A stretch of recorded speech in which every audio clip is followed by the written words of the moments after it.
Napakahaba ng panahon na ibinigay sa kanila. Di po ba? Napakahaba po ng ibinigay sa kanilang panahon para magsalita, ipaliwanag yung sarili nila. Pero wala, binaliwala po. Binaliwala po sa kadahilanan, tol. Gago! Sa kadahilanan na, tol, demokrasya, tol. Sana Diba? all. Mga kababayan, ang haba po. Lahat ng pagpapatawag, ibinigay na sa kanila. Lahat ng paghihintay, ibinigay na sa kanila. Eh, yung pangalan po eh.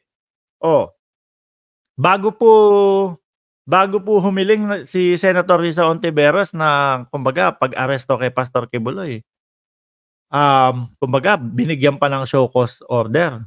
Pinagso-show cause pa, mga kababayan. Wala pa din. Dahil ang paniniwala po nila, mga bossing, no? Ang paniniwala po nila, mga kababayan, base po sa aking pag-aanalisa, base sa pagkakaintindi ko nung kanilang mga paliwanag, eh dahil daw po, kumbaga parang wala lang. Wala namang mangyayari eh, no? Kumbaga sa korte na po. Doon na lang didiretso. So, ang nakakatakot po dito, mga kababayan, kaya po talagang ako, ito po na pagpapahanap na kay Pastor Kibuloy, mga bossing, agree po ako dito. Bakit? Kasi kapag ka hindi ginawa to, ang mangyayari na lang po dito, mga kababayan. Pag ako, kunyari lang naman, di naman ako gagawa ng kalokohan. No? Pag ako po, kunyari, dahil nakita ko yung senaryo na yan, no? Kunyari lang ha, may nagawa akong kalokohan. Pinapatawag ako sa Senado. Di ako sisipot. Di ako pupunta. Sasabihin ko lang, bakit yung kay Pastor Kibuloy, pinapatawag niyo, hindi nyo nga napapunta. Oh. Bakit ako pupunta? Pwede naman pala, kumbaga baliwala naman din pala yan. Di po ba? Magiging ganun na lang, magiging ganun po. Magiging ganun ang Kongreso, magiging ganun ang Senado. Na dapat po, no? Talagang nire-respeto natin, mga kababayan. Yang sangay na yan. Kasi pwede kahit sino tayo no? Sasabihin mo lang, si pastor nga hindi sumipot, wala naman nangyari, okay lang. So mababaliwala po. Mawawalan ng saysay. At sa pagdating ng panahon, baka pagtawanan na lang po. Ayaw nating mangyari yun, mga kababayan. Hindi po dahil pabor ako sa pagpapahanap kay Pastor Kibuloy, mga bossing, dahil kumbaga may galit. Wala akong galit dyan. Ba't ako magagalit? Pag nagalit ako, di rekta sa impyerno ang kaluluwa. Gago! Di ba? Kaya lang, mga boss, ayaw nating masalaula ang Kongreso at Senado. Oh. Ayaw nating mangyari yun. Kaya po, tuloy! Gago! Tuloy po. Anong oras po kaya, no? Paniwala ko po talagang itong araw na ito merong mga maiinit na mga balita na magaganap po. Sabi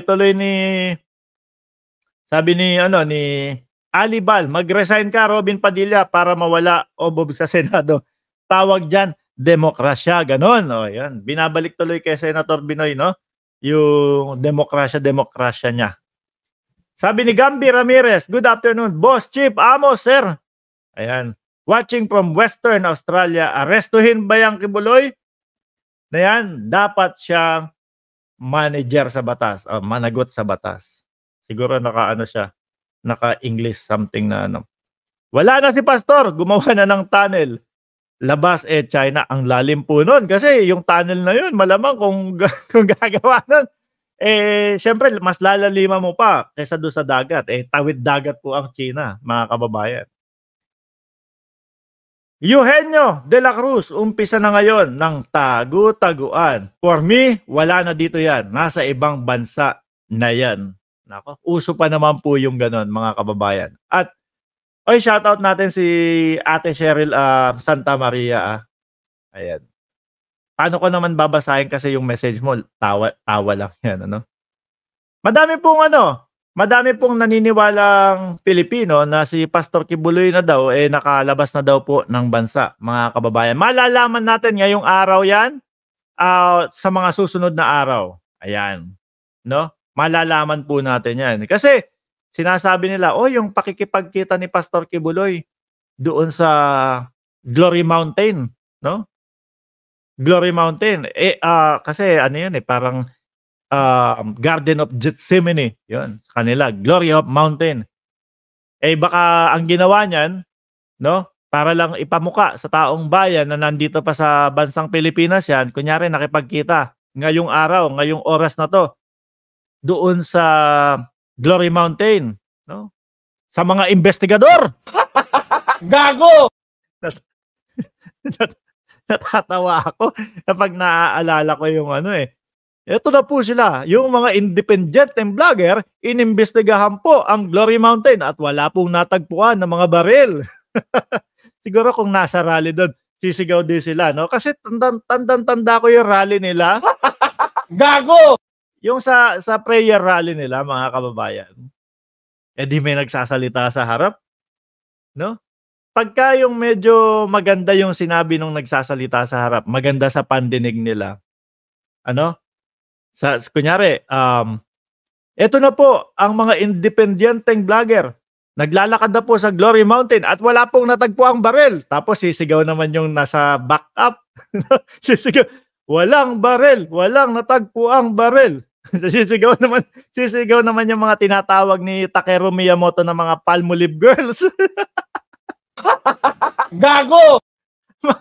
Sabi ko, parang mga uto-uto itong mga 'to, Tapos sabay samahan pa ni ano 'no, ni attorney pangalan? Nakalimutan ko na naman, makakalimutin na tayo ngayon ano. Sasamahan ni attorney, sasabihin ni attorney, lumapit ako kay Pastor Kibuloy. Pinahaplos. Gago! Ang hirap po mag-vlog ng mga ganito. Sandali. Sir Maynard, hindi po si Panel. Si Attorney Topacio po. Sabay sasamahan ni Topacio. Pinahaplos ko yun. Sandali. Pinahaplos ko kay Pastor yung tuhod ko. Ayun, magaling na ako, nagtatalon po doon. Gago! Siyempre, yung mga yung mga taga-sunod, taga-sayaw doon sa baba. Siguro sumisipa-sipa din po yung mga yon, mga kababayan. Ay nako po.